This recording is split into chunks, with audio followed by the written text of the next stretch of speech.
Hello everyone, happy Friday, and after a long hiatus, welcome to another Frothy Finance Friday, a virtual happy hour I do every single week where I talk about two of my favorite topics, craft beer and financial planning. So it's been about 3 years since I did one of these. I took a little bit of a break, kind of got bearded out just recording these every single week, but I've had a lot of people asking, why did you stop? And honestly, I kind of enjoyed doing them, and so I've been trying to think of, when I did bring it back, things I wanted to change. So one thing you'll notice on here is I've kind of folded this under a YouTube channel for that I'll put these every single week along with other educational content. So if you like this, like and subscribe. But for this first one back, I thought it'd be kind of fun, since we have 4th of July this week, to do kind of a 4th of July themed topic. So I'm doing 4th of July beers and 401ks. And you might ask, what exactly constitutes a 4th of July beer? Is it something that's pretty easy drinking on the beach? It could be that, but I just thought it'd be kind of fun. I did this a few years ago, and I thought it was kind of a fun thing to do. Basically featuring 3 beers, one that's red, one that's white, and one that is blue. Now last time we actually did red, white, and blue cans. These are actually red beer. This is technically a wit beer, but it's Allagash white, so white. And then this is Edmonds S Popsicle, which is a generally it's usually blue. Sometimes it can turn out kind of a green color depending on the batch, so we'll see how this turns out. But yeah, we're going to focus on tasting these 3 and see what they taste like. So let's just start off first with this Delirium Red. I don't know if y'all are familiar with Delirium. They're a Belgian brewery. They kind of got on the scene from their Delirium Tremens, I think is how you pronounce it. I could be mispronouncing that, which is also a great beer. I honestly, if I have had this, I have not had this in a very long time, but I know that Delirium, basically every single thing they make is good. This is a Belgian ale with cherry and elderberry added to it, and so it's supposed to be like a dark red in color. So let's just go ahead and dig right in and see how this thing tastes. So yeah, as you can see, it's a dark red color, really nice head on it, really tight bubbles with nice lacing on it. Looks really pretty. I'm a sucker for Belgian beers, and obviously Belgians for 4th of July sounds a little strange, but and what's funny is Allagash is an American company, but they're also Allagash White's also like a Belgian wit beer. Just kind of happened that way. These are all delicious beer though, and I think this will be delicious. Let's see how it smells. I mean, you definitely get a lot of like sour cherry on the nose on it. Smells really good. Very fruity. I mean, I think it just smells like a kind of a sweet sour cherry on the nose. So let's go ahead and taste it, see what it tastes like.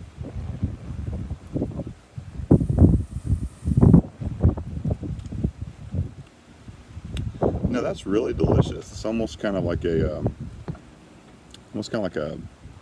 almost like a dessert beer to a certain degree. There's a nice tartness to it, like a sour cherry sort of thing.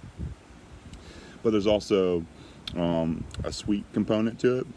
You definitely taste the berries overall in it. Has a little bit of that, Belgian double tasting on it as well. I think it tastes really, really good. I would highly recommend this. You got to be careful on this. This is an 8%er. It does not taste 8%, so it's kind of dangerous in that regard. But very, very tasty. I would definitely buy one. Honestly, everything that Delirium does that I've had has been really, really good. Belgians, I just think Belgians, most of the breweries from Belgium that we have here in America, most of them produce really good stuff. So check this out if you like that kind of stuff. It's definitely pretty tasty. So cheers.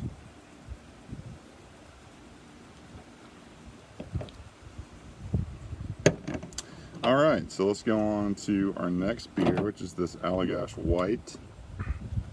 This is kind of a historic beer in America. It's one of the very first Belgian wit beers that really became popular in America. And it's really funny, similar to like Sam Adams when they first started with their Boston Lager. Um, I can't remember if it's pronounced Coke or Koch, but the guy that founded Boston, Sam Adams, his Boston Lager, he basically had to kind of give it away to all the to all the bars around Boston, because people were used to drinking really light lagers, American lagers, that kind of stuff, and didn't know what to make of this kind of thicker, more a beer with more body to it, I guess you would say. This is similarly with Allagash. They had a very hard time getting off the ground for the first couple of years, because this is the very first Belgian wheat beer that really became popular in America. So what kind of makes a wheat beer is it has kind of a spicy note to it. It's a little different than like a a Hefeweizen or something like that. That usually has that banana and clove to it. This is more of like a clove. Coriander and like orange peel sort of flavor on it, and just kind of some different spices to it. So it's also like a kind of a yeast forward beer with the yeast in a lot of these type of styles. Some styles of beer, there's not much flavor that the yeast gives to the beer. This is a very yeast forward beer, so you taste it, it contributes to the flavor of the beer. Not as much as like a Hefeweizen or something like that, but it does contribute. And it has a lot of like nice esters that you taste, and it's cloudy. So anyway, it pours cloudy. So you'll see. So when this thing came out, it didn't taste like American lagers, and it didn't really look like an American lager, and so people didn't really know what to make of it when it came out. I think it started in '95. But it's gone on to win both the gold at the World Beer Cup and gold at the Great American Beer Festival.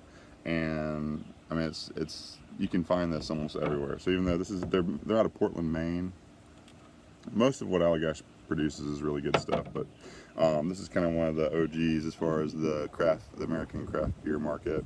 So cheers.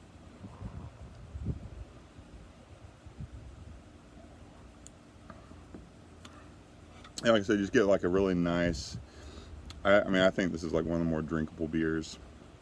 Super tasty. If you've never had it, I highly recommend it. But it's a very has a nice spice component to it. You taste the citrus, and you taste like the coriander and all that kind of stuff that it's brewed with. But it just really is a very nice tasting beer. Kind of an interesting side note to this, which I didn't realize until I tried to do a little bit of research on some of these, if I can, particularly this one, because I knew there was had a little bit of history to it. They actually bottle condition this, or they do secondary fermentation inside the bottle. So what that means is a lot of modern day breweries will what we call force carbonate their beers, where they basically are forcing carbonation into. They basically take the beer that's flat and carbonate it in like a big tank or something like that, and force carb it under pressure, under CO2. With them, they do more of the traditional Belgian style, which is basically where they condition it in the bottle. So what they do is they complete the primary fermentation. It's been fermented, the alcohol's in it, but it's basically flat. And then what they do is they actually put a little bit of sugar, priming sugar, and then pour it into cans or bottles, and that residual sugar is then eaten up by the yeast and produces carbonation. So it carbonates in the bottle or can, which is kind of interesting. And you hear, I mean, you'll still see that if you look for like bottle condition stuff, you'll see bottle condition. But it is, I feel like for a lot of the bigger breweries, especially, most of them are more force carb than bottle condition. So anyway, cheers. This is a really delicious beer. And this is our white component again. Allagash white. So set that aside. And so this is probably the most unique beer of all three of these. This is the Emmenzost Popsicle. It's a tart ale with let's see here, it says tart ale with natural flavor. It's basically like a popsicle sour beer, which sounds kind of weird. They've done this for 2 or 3 years now. Emmenzost is a brewery here in Charleston. Um, you can find their, I know that you can find their stuff pretty easily in the upstate. I feel like they have one of the bigger distribution ranges here in of breweries in the Charleston area. Most of their stuff is pretty good. I'll probably feature one or two more of their beers over time, but this one's kind of interesting because I think they originally did it. I actually tasted their original batch of it, and they had used spirulina. They were trying to get like a blue color. I mean, like a green, like a. They were trying to use spirulina to do it the first time to make it like a green, and it turned like really blue. Instead, through the like brewing process or whatever. I think since then they've tried different colors. They don't use spirulina anymore, I don't believe, to get this. So it can be either green or blue. So hopefully it turned out how I was kind of envisioning it, that we're gonna have a red, white, and blue beer. But this is a pretty tasty beer. This is something that it's a seasonal thing that they don't do all the time, but usually in the spring and summer months, it's usually on tap there. And we'll see how this thing pours. Ooh, yeah. So as you can see, that's pretty blue. I don't know if you can. I don't know how it comes across. It's a greenish blue, maybe like a sea blue, sea green, some sort of like that.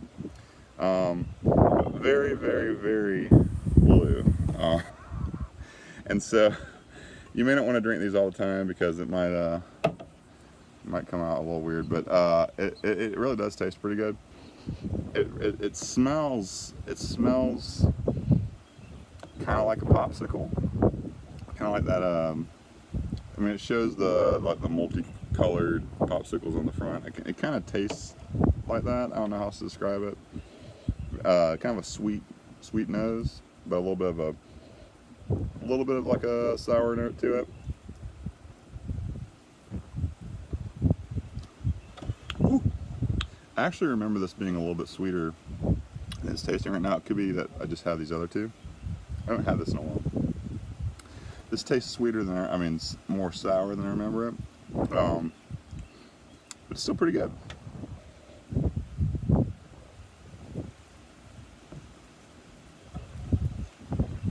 So yeah.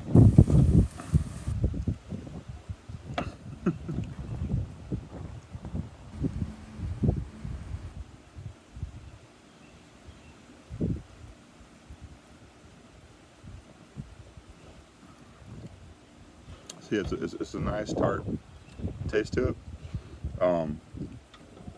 I legit feel like they've kind of reduced the sweetness on it a little bit. They add lactose to it to make it a little bit sweeter. And this tastes more sour. This tastes more like they're more of their traditional sours than how I remember. But I still like it. It still tastes really good. It's very unique in color. So anyway, there we go. That's Popsicle by Edmund Zest. I'm gonna just pour this in. We'll see if we can get the red, white, and blue on here. They may not all fit on my screen. We'll see. Red.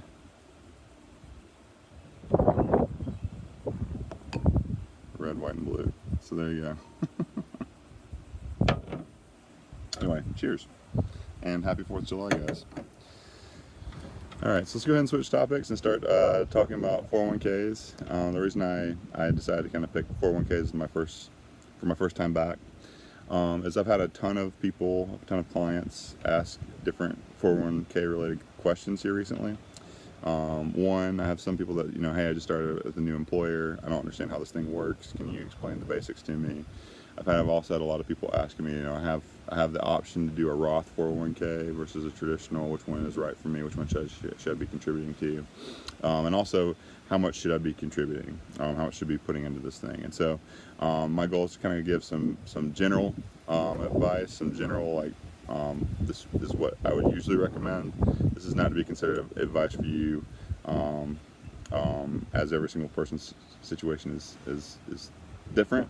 So just take that as a caveat. This is not intended as financial advice for you, but these are just some basics on how it works, and generally some different things to think about when you're setting up a 401k contribution. So what is a 401k? A 401k is a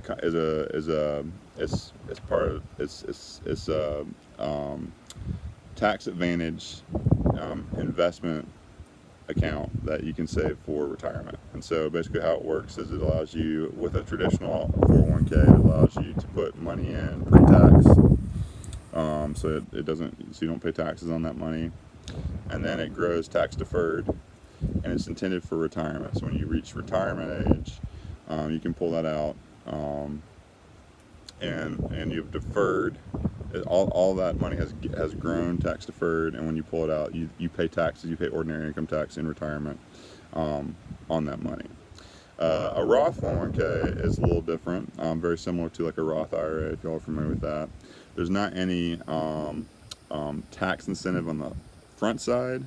With a Roth 401k, it's an after-tax contribution that you make to your retirement account.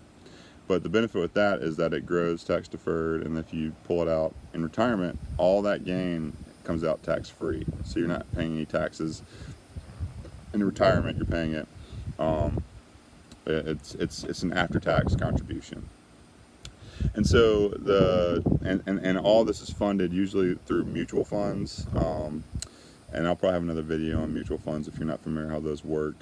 And I'll circle back around later on this video and we can say like some basics on if you don't know anything about 401ks, don't know anything about investing or mutual funds, some easy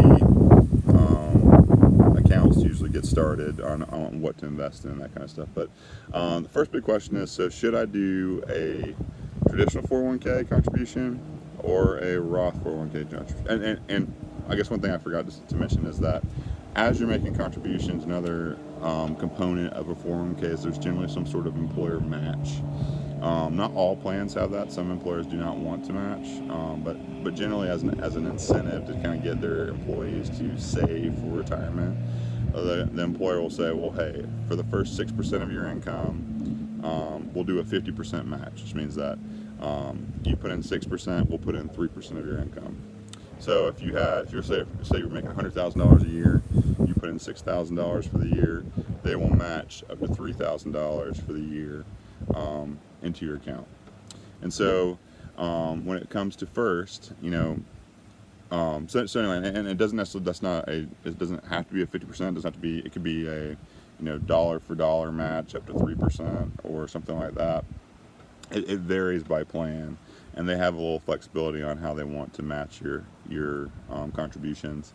But just so you know, any type of employer match is always traditional 401k. So let's say that even they're traditional 401k contributions. So let's say that even if you decided to do Roth 401k contributions, that match will not be after-tax dollars. That will be pre-tax. So you'll basically essentially have two different accounts if you want the Roth 401k.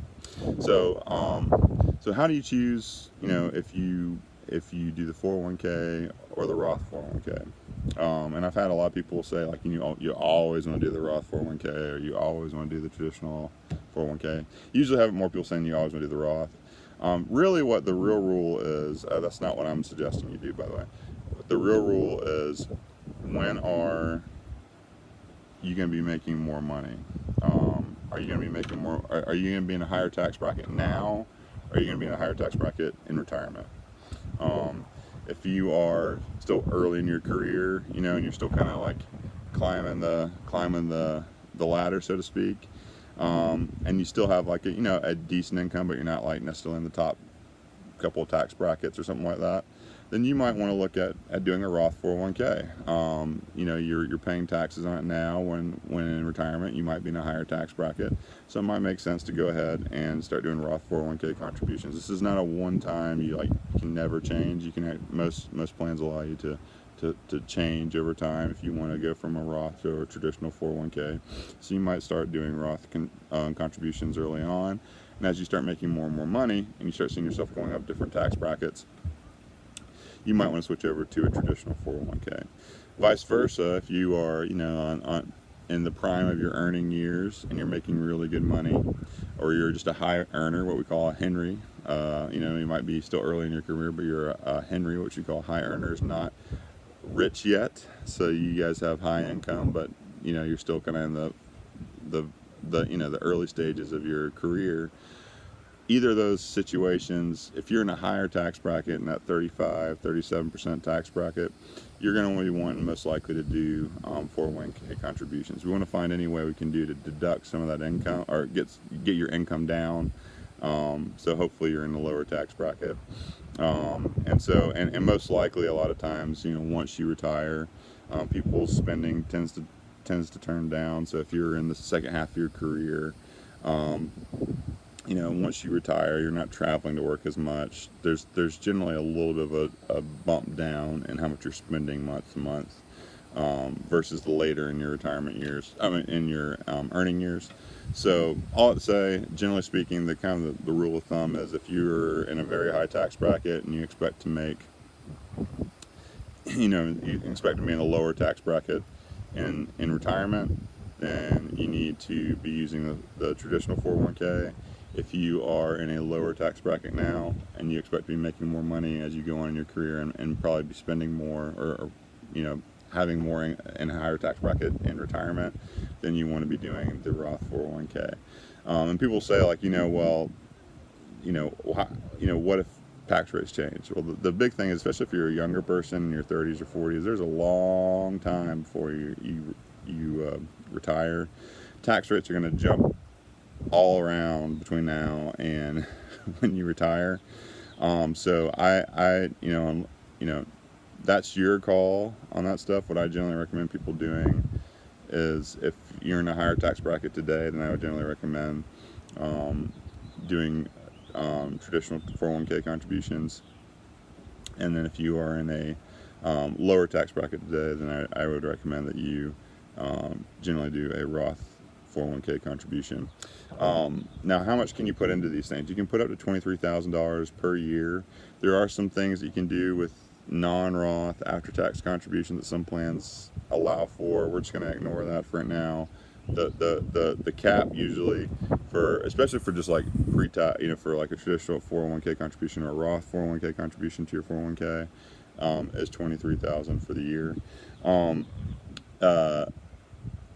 And just note, just because you can put $23,000 in doesn't necessarily mean that's what is in your best interest. So how much should you contribute? So here's some general principles. First, generally, I would highly recommend at least maxing out your match if you can. So, if you're getting a 100% match for the first 3% of your income, I would be contributing 3% of my income to a 401k if possible, because you're basically essentially doubling your money immediately by having the employer match. Above that, it really kind of boils down to a few things. One, if you have any debt, if you don't have any liquid savings, the downside with these plans is that while you can take out a loan against the 401k in most plans, that's generally not what you want to be doing with these 401ks. They're usually generally earmarked for retirement. You can't pull these out, generally speaking. When you're an active contributor to the plan, you can really only pull money out once you have left your employer, as a general rule. There are some caveats to that, but that's a general rule. And so if you have a lot of debt and you have credit card debt or something like that, then I would be taking those extra dollars and trying to knock out that credit card debt. If you're paying 20% interest on your credit card, that's a guaranteed rate of return of 20%, knocking that stuff out quickly. And so I would look at doing that after you've already maxed out your match. Look at knocking down revolving debt, all that kind of stuff, and before you start making additional contributions to your 401k. Similarly, if you don't have any liquid assets, you might not have any debt, but let's say you don't have any cash, you can't access these things very easily for cash.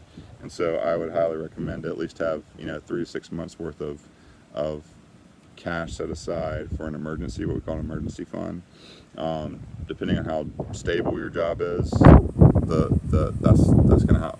If it's a pretty stable job where you feel like I'm not gonna get fired anytime soon, then you probably go with 3-ish months worth of cash.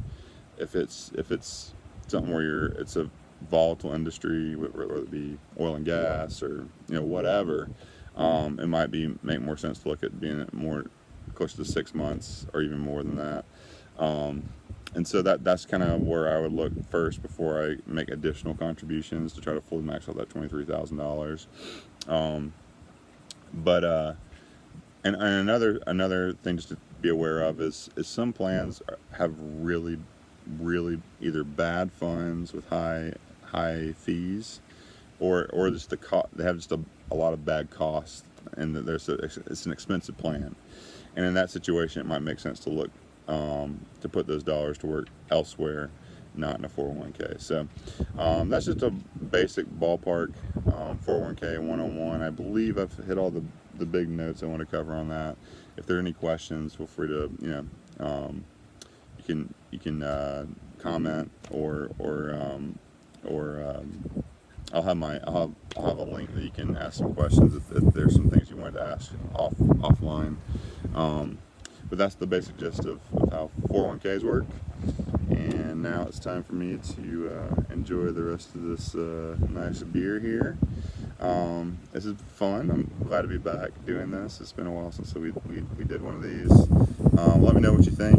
And like I said, like and subscribe if you do like this. It helps kind of get more eyes on the channel, that kind of stuff. One thing I am going to be doing is the goal is to be doing a series of just straight up educational videos on different financial planning topics. So it may not incorporate as much beer, but it can be a little bit more of a deep dive in certain more complicated financial planning things, such as options, equity compensation, that kind of stuff. But anyway, yeah, hope you guys have a great weekend, and I'll talk to you next week.